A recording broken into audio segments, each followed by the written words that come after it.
Jade plant का पौधा गर्मियों में सूखने लगा है, बिल्कुल ही ग्रोथ नहीं कर रहा है। पत्तियां बहुत ही ज़्यादा पीली पीली कर रहा है। पत्तियों के बीच में गैपिंग बहुत ज़्यादा हो गई है, स्टम्प सा दिखने लगा है।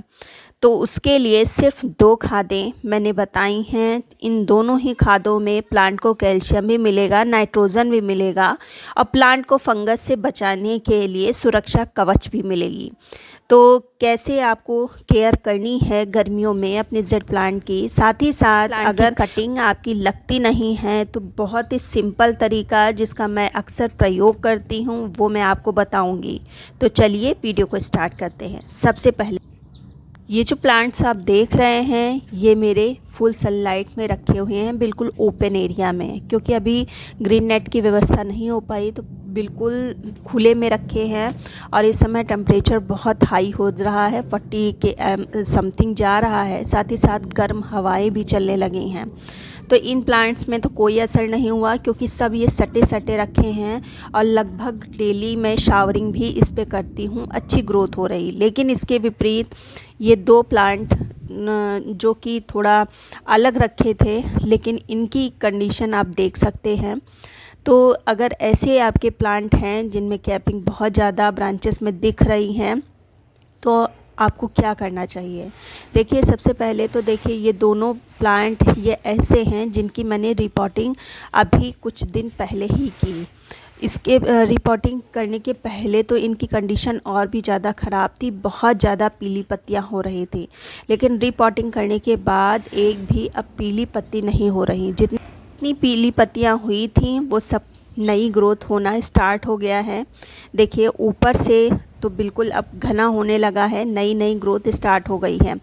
इस प्लांट को मैंने पहले ये बहुत ही छोटे पॉट में लगभग 8 इंच के पॉट में रखा हुआ था, लगा हुआ था। अब मैंने इसको 12 इंच के पॉट में लगा दिया है, जिसके कारण इसकी ग्रोथ देखिए कितनी अच्छी हुई है, कितना लंबा प्लांट हुआ है। तो इसको अब मैं बिल्कुल ट्री शेप में दूंगी। इसको बड़ा प्लांटर मिल गया है, ज़्यादा मिट्टी मिल गई है, इसलिए ये तेज़ी से भाग रहा है। तो सबसे पहले तो नीचे की जितनी भी ब्रांचेस जो एक्स्ट्रा हैं उन सबको हटाना है। अभी मेरे पास कोई शार्प चीज़ नहीं है आसपास में, तो मैं इसको हाथी से कर रही हूँ। वैसे हाथ से आपको नहीं करना है। तो ये जो आप कटिंग करेंगे ये आपको फेंकना बिल्कुल भी नहीं है। अगर आपकी कटिंग नहीं लगती है तो एक बार ऐसे ट्राई करके देखिए। रैंडमली जब हम कटिंग को लगाते हैं तो वो ग्रो हो जाती है, यहाँ तक कि जब हम स्पेशल उसकी केयर करते हैं, अलग पॉट में लगाते हैं, बाकायदा उसके लिए मिट्टी बनाते हैं, तब वो फेल हो जाती है। मेरे साथ तो अक्सर ऐसा होता है। तो जब भी आप जेड प्लांट की कटिंग करें, आप सिंपल सा नीचे की पत्तियां सारी हटा दें, से होल कर लिया है और इसी में मैं इस कटिंग को लगा दूंगी। मेरी अक्सर कटिंग ऐसे ही सक्सेस होती है, यहाँ तक कि जब हम स्पेशल अलग पॉट में उसको करते हैं तो अधिकांश कटिंग ख़राब भी हो जाती हैं।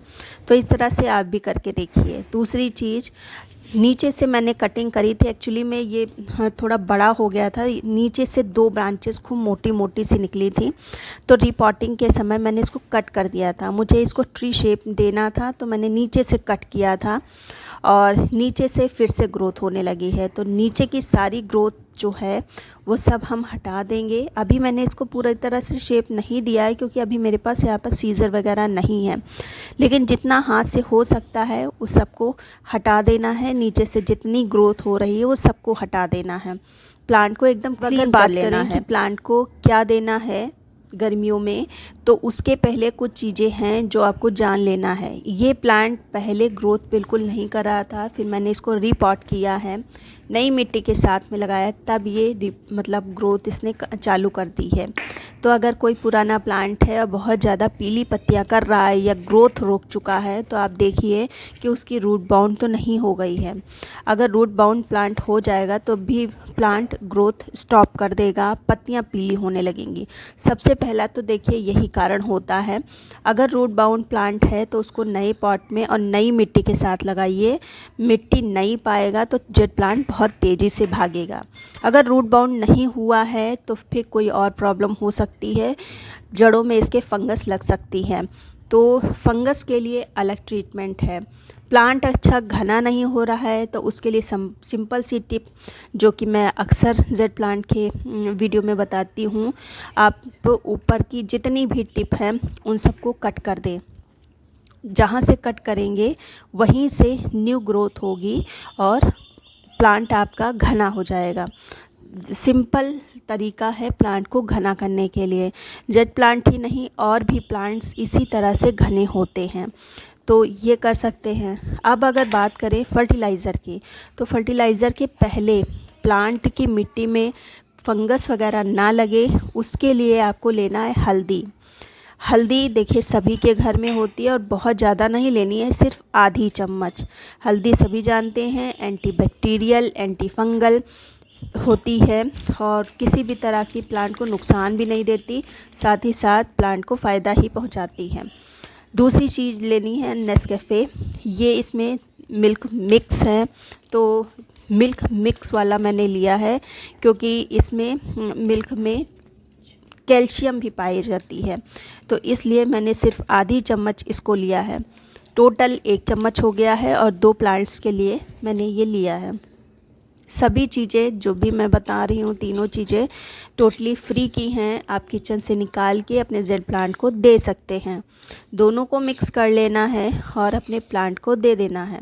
जो इसमें कॉफ़ी है, ये उस कॉफ़ी में नाइट्रोजन बहुत अच्छी मात्रा में होता है। जो इसमें मिल्क है उसमें कैल्शियम अच्छी मात्रा में होता है और जो हल्दी है वो एंटीबैक्टीरियल, एंटी फंगल, जो मिट्टी में अक्सर चींटी हो जाती हैं उनसे बचाता है, फंगस से प्लांट को बचाता है। तो ये मैंने दिया है और 1 चम्मच टोटल बना था, आधी आधी चम्मच मैंने दोनों प्लांट्स को दिया है। इस तरह से हम दोनों प्लांट्स को दे देंगे। अब अगर आपके पास कॉफ़ी जैसे मिल्क वाली नहीं है, आपके पास सिंपल कॉफ़ी है, कॉफ़ी नहीं है तो आप चाय की पत्ती भी डाल सकते हैं, उसमें तो मिल्क नहीं होगा, तो उसके लिए आप अलग से इसको कैल्शियम दे सकते हैं। कैल्शियम प्लांट के लिए बहुत ज़रूरी होता है। उससे अगर आपका प्लांट काफ़ी बड़ा है और उसकी पतली पतली सी ब्रांचेस हैं तो आप कैल्शियम दीजिए। आप देखिए मेरे प्लांट्स की ब्रांच देखें कितनी मोटी मोटी सी होती है। कुछ तो एज डिपेंड करता है कितना एज का प्लांट है, कुछ आप जो फीडिंग देते हैं उस पर भी डिपेंड करता है। तो इस तरह से मोटी मोटी अगर ब्रांच बनाना है तो कैल्शियम, चुटकी भर कैल्शियम दीजिए, लगभग आधी चम्मच होगा। और ये जो बुझा हुआ चूना होता है जो अक्सर पान की दुकान पे होता है वही है, बहुत ही कम लेना है। आधी चम्मच में आधा आधा मैं दोनों प्लांट को दूंगी और इसको घोल के देना है। घोल के देखिए गर्मी ज़्यादा पड़ने लगी है तो इसको हम इस तरह से मतलब पाउडर फॉर्म में नहीं देंगे, हम घोल के, और वो भी महीने में सिर्फ 1 बार देना है, बहुत ही ज़्यादा नहीं देना है। तो कैल्शियम आप दीजिए, प्लांट की ब्रांचेस भी बहुत ज़्यादा मोटी होंगी, प्लांट आपका हेल्दी बनेगा। तो 1 ग्लास ये जो कैल्शियम वाला पानी हम दोनों ही प्लांट को दे देंगे। अभी मैंने दोनों ही चीज़ें साथ में दी आपको दिखाने के लिए, आप साथ में नहीं देंगे। कभी आप कॉफ़ी विद मिल्क वाली देंगे अगर है आपके पास, तो कभी ये चूने का पानी दे सकते हैं। आप ये दोनों चीज़ दीजिए, फिर आप अपने जेड प्लांट की ग्रोथ देखिए, बिल्कुल रॉकेट की तरह भागेगा।